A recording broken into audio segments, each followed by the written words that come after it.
नमस्कार।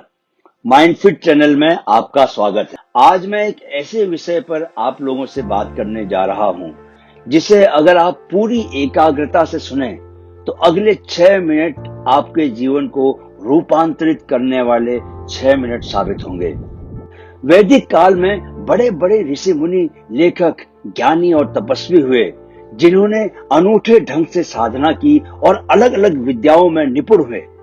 रामायण महाभारत में हमें एक से बड़े एक योद्धा मिलते हैं। वे ब्रह्म मुहूर्त में उठ जाते थे, खुले आकाश के नीचे प्रकृति के बीच बैठ साधना करते थे। चूंकि तब वातावरण शुद्ध था, उन्हें वहां से भरपूर प्राणवायु मिलती थी।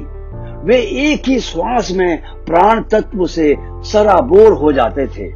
प्रकृति अपनी विलक्षण शक्तियां उन पर लुटाती थी। पानी, अनाज, फल, सब्जियां, घी, दूध, दही सब अपने विशुद्ध रूप में लोगों को ऊर्जा से परिपूर्ण करते थे। यह ऊर्जा उन्हें मुश्किल से मुश्किल शारीरिक और मानसिक कार्य करने की शक्ति देती थी।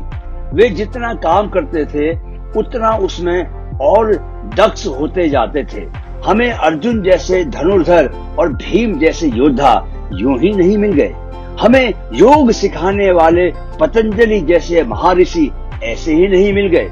महावीर और बुद्ध तो हमें एक संपूर्ण जीवन पद्धति ही देकर गए जो आज भी हमें रास्ता दिखा रही है। जाहिर है, एक ही जीवन काल में इस उच्च क्वालिटी का और इतना सारा काम करने के लिए इन वैदिक कालीन महानुभूतियों को मानसिक एकाग्रता की बहुत जरूरत पड़ी होगी। यह उनका सौभाग्य था कि वैसी एकाग्रता तब वातावरण का ही एक अविभाज्य हिस्सा हुआ करती थी। उन्हें ध्यान के लिए किसी अलग जगह की तलाश नहीं करनी पड़ती थी। जहां बैठ जाओ वहीं प्रकृति की शक्तियां बिखरी होती, बैठते ही ध्यान लग जाता। वैदिक काल में भारत की जनसंख्या करीब 10 लाख थी। आज अकेले दिल्ली की ही जनसंख्या 1.9 करोड़ है, यानी 190 लाख। दिल्ली की जनसंख्या ही तब की भारतीय जनसंख्या से 19 गुना ज्यादा है। जितनी ज्यादा जनसंख्या उतनी ज्यादा विचार तरंगे और उतना ज्यादा मानसिक व्यवधान। बात सिर्फ विचार तरंगों की ही नहीं, व्यवधान पैदा करने वाली दूसरी चीजों की भी है। महर्षि वाल्मीकि और कबीर के हाथ में अगर हम मोबाइल थमा देते तो हो सकता है कि वे दोहे लिखने के बजाय कैंडी क्रश खेल रहे होते। वैदिक काल में लोग महान कार्य कर पाए क्योंकि तब उनके जीवन में रुकावटें नहीं थी। जी हाँ, मोबाइल को अगर आप ठीक से मैनेज नहीं कर सकते तो वह आपके जीवन की सबसे बड़ी रुकावट बन सकता है, क्योंकि वह आपको कोई भी काम पूरी एकाग्रता से नहीं करने देता। निसंदेह मोबाइल हमारी बहुत अहम जरूरत बन चुका है। दफ्तर के काम, मीटिंग, खबरें पढ़ना, मैसेजिंग, मनोरंजन, कॉल्स, स्कूल कॉलेज की क्लास अटेंड करना, जीवन का लगभग हर जरूरी पहलू मोबाइल से जुड़ गया है। मगर सच यह भी है कि किसी काम को श्रेष्ठ बनाने के लिए हमें जिस स्तर की एकाग्रता चाहिए, मोबाइल उससे हमें महरूम करता है। मोबाइल के लगातार इस्तेमाल से न सिर्फ आंखें थक जाती हैं, बल्कि दिमाग भी पस्त हो जाता है। एक थका हुआ दिमाग नया चिंतन नहीं कर सकता, वह हमें चिड़चिड़ा जरूर बना देता है। यह समझें कि 2 बातें आपको एकाग्र होकर काम करने से रोकती हैं, लोगों की विचार तरंगे और मोबाइल, जिसे आप चाहकर भी नहीं छोड़ सकते क्योंकि उससे आपकी रोजी रोटी जुड़ चुकी है।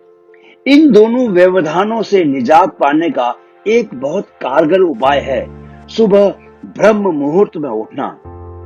ब्रह्म मुहूर्त एक ऐसा समय है जबकि ज्यादातर लोगों के सोए होने से वातावरण में विचार तरंगे नहीं होती या बहुत कम होती हैं। ऐसे शांत माहौल में आप सहज ही एकाग्रचित्त होकर काम कर सकते हैं। यही वह समय भी है जबकि आप निश्चिंत होकर मोबाइल को अलग छोड़ सकते हैं, क्योंकि इतनी सुबह आपको कोई याद नहीं करता। यानी आप चाहें तो सुबह 4 बजे से लेकर 8 बजे तक अपने कई जरूरी काम कर सकते हैं, क्योंकि सारे व्यवधान 8 बजे के बाद ही शुरू होते हैं। तब लोगों के जाग जाने के कारण वातावरण में विचार तरंगे भी भरने लगती हैं और दुनियादारी वाले काम भी शुरू हो जाते हैं। लेकिन आप खुद सोचें कि आपको रोज 4 घंटे का क्वालिटी टाइम मिला तो आपका जीवन कितनी जल्दी रूपांतरित हो सकता है।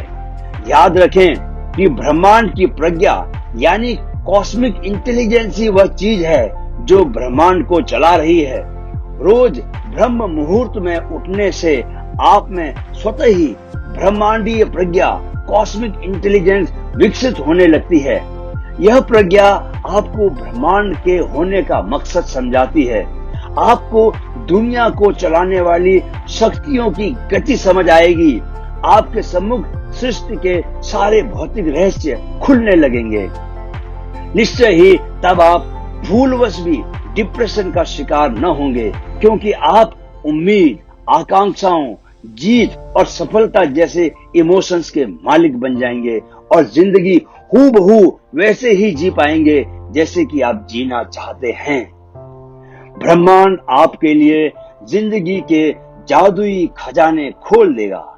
आप एक चिर आनंद की अवस्था में प्रवेश कर जाएंगे। वीडियो देखने के लिए बहुत बहुत शुक्रिया।